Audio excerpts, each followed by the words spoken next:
coming in. There's a sign-up sheet going around. Appreciate everybody sign in. The first thing I want to do is most of you know me. Mike Hamilton, sitting back there, is I'm the interim director and he's the interim assistant director.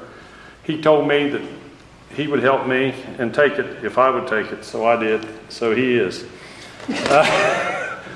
Mike's a good hand. He's was the head of the state road up here at Smithburg for a good while, and he's been around a lot. We've been through some activities together and we lived through it, so I want to make it understood that I'm interim. The only thing I'm doing here is trying to get things up and rolling again, and we're looking forward. We're not looking about what's been done in the past or what hasn't been done. It's what we're going to do, we're going to try to do. We've got a standard thing we worked out a long time ago. Mike and I have two questions. What do you need and what can we do to help?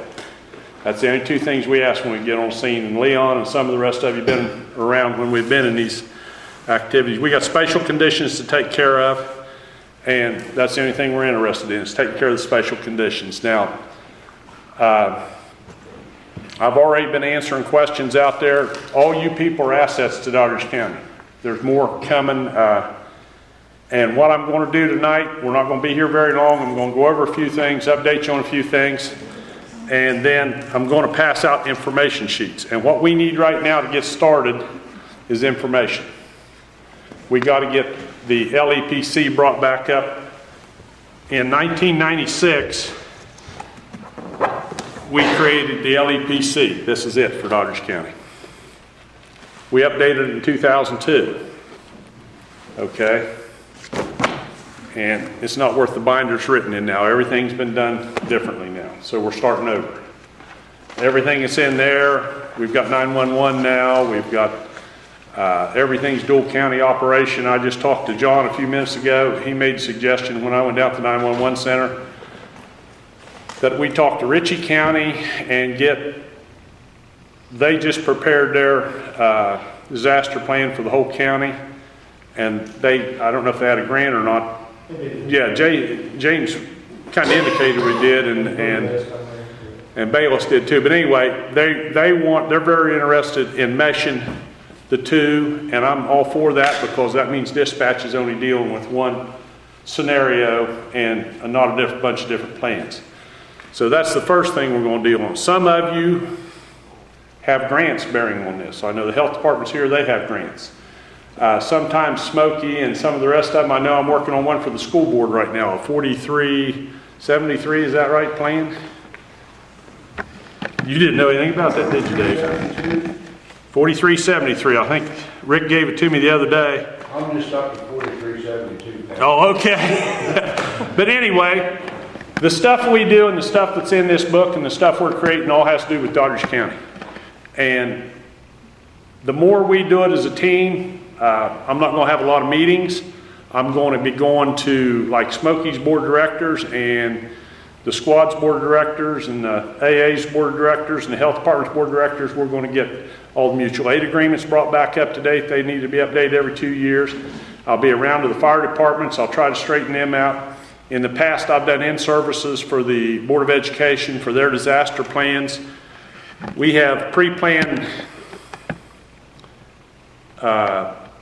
hazard material spills and migration routes and plans to what to do in case of what something would happen to middle school and the elementary school and now the high school. We have decontamination things written. We have relocation points. We have all that stuff established.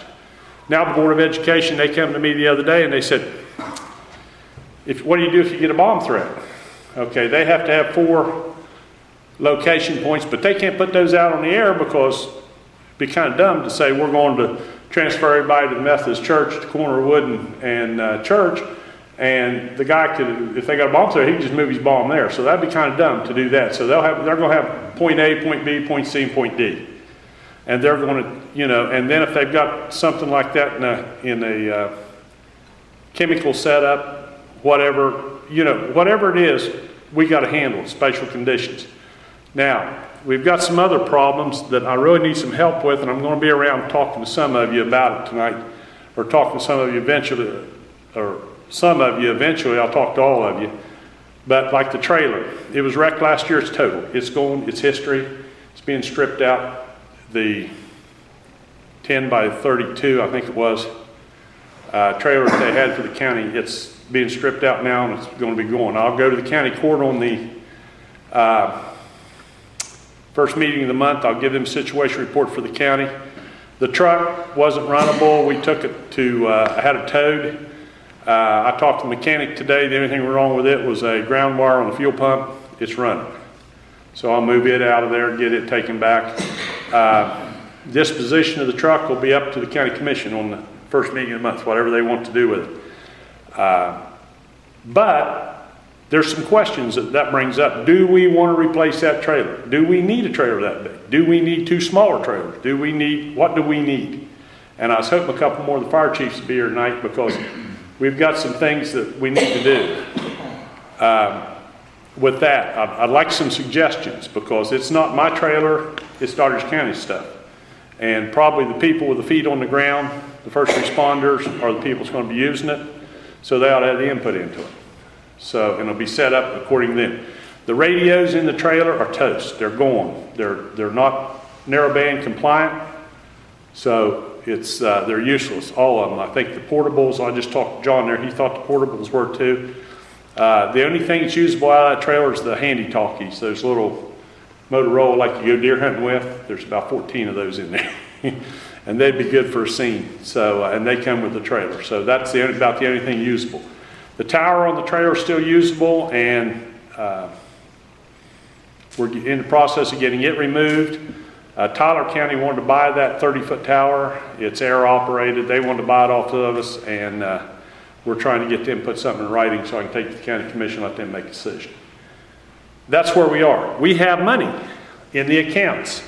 I went down the other day, and the one thing I'll do is post the